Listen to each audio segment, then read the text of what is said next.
May I have your attention, please? Para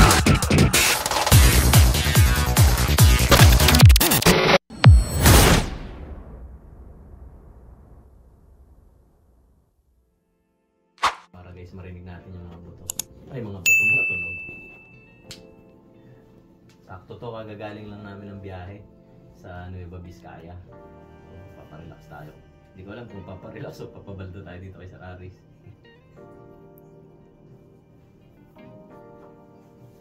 Pag kami na-recruit tayo dito, ibig sabihin masarap.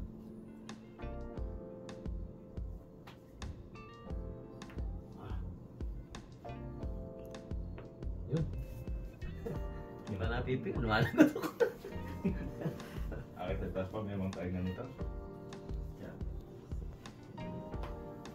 Hindi ako nakapag-drive. Oh, meron na agad eh. Sarap ka agad eh. Naramdaman na agad akong kain. Pag tinula ko po ganito, labanan niyo siya ng gano'n. Kontrahan tayo. Sige sir. Nakarelax naman na.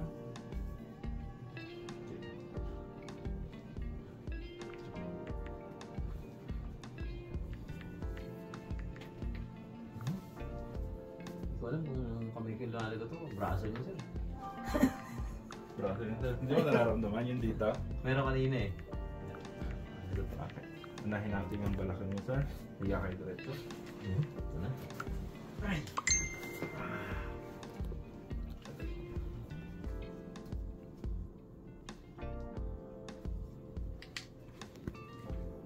Lagi ako nagtitingin ng mga video niya sir eh. Tinitingnan ko kung may nagre-reklamo na eh.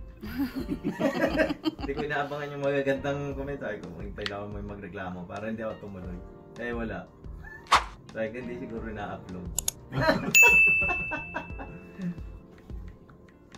Buti nga wala pang basher eh.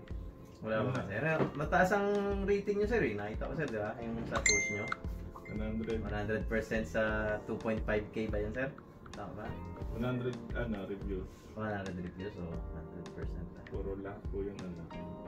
Kasi yung mga hindi nagustuhan, hindi ko na pila-comment doon. Siyempre na-filter na.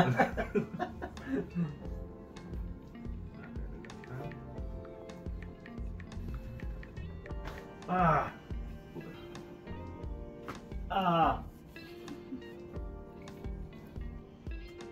Diyan po ba yung ginawa sa inyo, ma'am? Oo. Ayoko na. Yung ganyan, napapalagot ako. Kasi gumaganon ako. Pero hindi yung ganong lagotok. Lakas eh. Halata nga po pinapalagotok nyo kasi pag first time, hindi ganun ang tunog eh. Oo, lagi. Nakaka-relax siya eh, pati leeg. Yung real egg, pinapalagotok. Tsaka ito. Minsan pag lumagotok, masarap talaga. Minsan hindi rin eh. Hindi lahat ng pagkakataon. Apo, kasi hindi po dapat laging pinapalagotok. So Pagka kung gagawin nyo yan, isang beses lang sa isang araw kung ayun, maaari. Yun, sarap.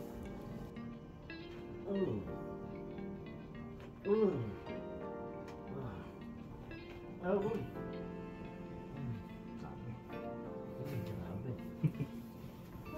Okay, yan ang malami.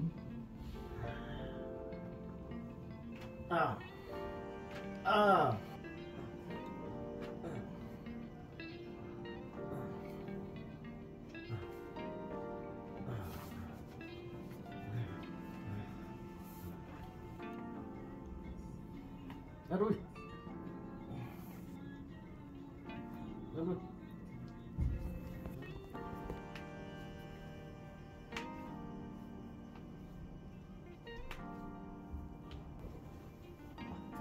Umiwala yung ulo ko. Masakit yan? Depende pagka iwan yung ulo. Inhale exercise mo. Okay?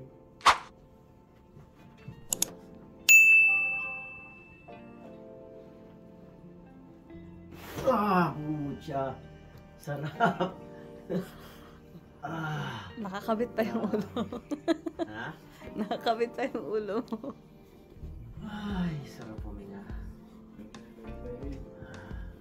Naramdaman niya, sir? Grabe, nabunot hanggang likod. Hanggang puwet? Parang tumangkad ako ng mga ano. Mas matangkad ako sa'yo mo yan. Oh.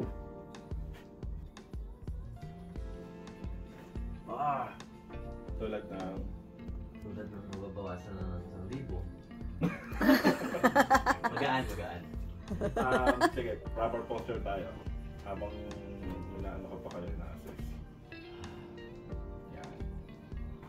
Ngayon, ipapagawa ko po ulit yung mga stretching na ginawa natin kanina. Then sabihin niyo sa akin kung nawala, nabawasan, or safe pa rin yung mga nararamdaman niyo kanina. Try niyo po lumingon ulit, kaliwat kanan. Ayan. Parang nawala yung nababatak dito na ano, na goma. Kanina parang pag gumanon ka, meron pipigil, parang may stretch na to. Yung parang yung muscle niyo po. Ngayon wala Sagad na hanggang likod eh. 360. Naku, kung saan ka na naman lilingon na yan. At hindi ka na may rapper sa kakaling mo. Okay, kamay. Hindi ko na alam kung ano yung masakit kanina. Ito kanina, Wala na akong maramdaman. mabigat pa kanina. Oo, wala. Ito siya, parang maluwag. Yan ang kabilaan sabi mo. Wala. Masakit. Sagad. Ito, wala na rin yan. Nandito, parang dito kanina may ganun din eh. Parang nababanat din. Parang sa leeg kanina. Wala na din. Okay, tayo sir. Sige, try nyo pabutin yung paa nyo kung may pagbabago. Ayun, abot na sa baba. Naku, lumiit ka. Hindi nyo abot. Kanina mga ganun tayo. Mas lumit ka. Lumit ako. Lumapit sa lupa eh. Oo. Tapos yung ganda ganito na may pain. Ayan, wala na. Wala na. Oo, kanina. Masakit talaga eh. Okay, so yung mga nararamdaman nyo sir, misalignment sa pagkakaipit ng ugat. So para maiwasan yung mga ganon, proper posture po kasi yung pinakakailangan. Hindi talaga natin maiwasan yung upo natin na ganon, pero hanggat maaari dapat aware tayo sa posture natin. Dahil wag yung munang pwersa yung nakatawa nyo sa loob ng 3 to 5 days kaya ng pagbuhat ng sobrang bigat, masyadong matagtag, kasi may adjustment tayong ginawa. Then yung iba naman sir nandito na, babasa na lang po ako. Then, pwede nyo rin siyang picture sir. Ang pinaka-importante pa, proper posture. Dapat pala, sanahin ko na mga ganito. Hindi ako nasanay sir, simulan sa pool talaga. Hindi na ako sa mga ganito. Pero ngayon, di ba, kanina ka pa nakaganyan? Ito, wala, hindi pa rin masakit. Kasi kanina Pag ganito, ngalay, may ngalay na ako. ano, Kasi hindi na yun. discomfort na kagad kanina. Di bibitaw sayong sayo, laging ikaw. Ako'y giniginaw, halika rito.